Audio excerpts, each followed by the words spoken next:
About a year ago, Canterbury declared a climate emergency. Can you remember what happened? Well, it was a year ago.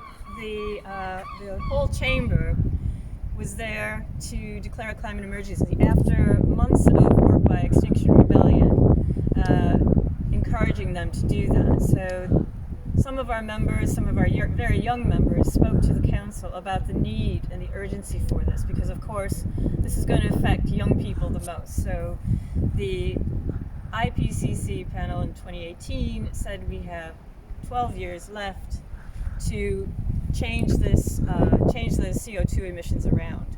And so they declared a climate emergency in May 2019, and then Canterbury followed in July 2019. But the targets for Canterbury are much more ambitious. But words are all very fine. So lots of counties and councils across the country have declared emergency, but they haven't done anything about it.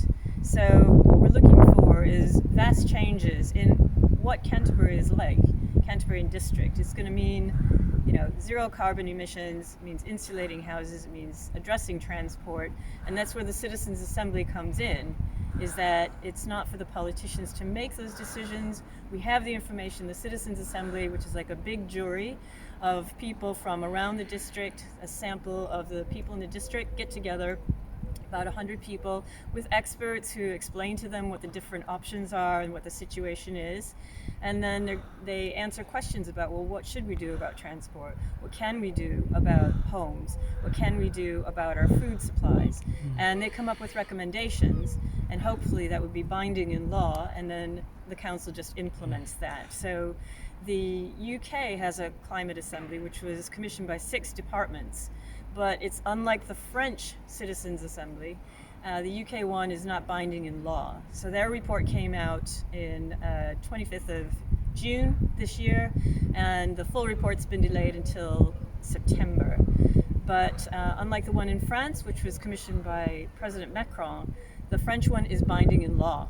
And so that means I think it's nearly 150 recommendations by the citizens of France, this jury of people, they're now going to put these proposals into law. And one of the proposals is to declare ecocide a crime. So they're really ambitious. It's very exciting. The UK needs to follow suit.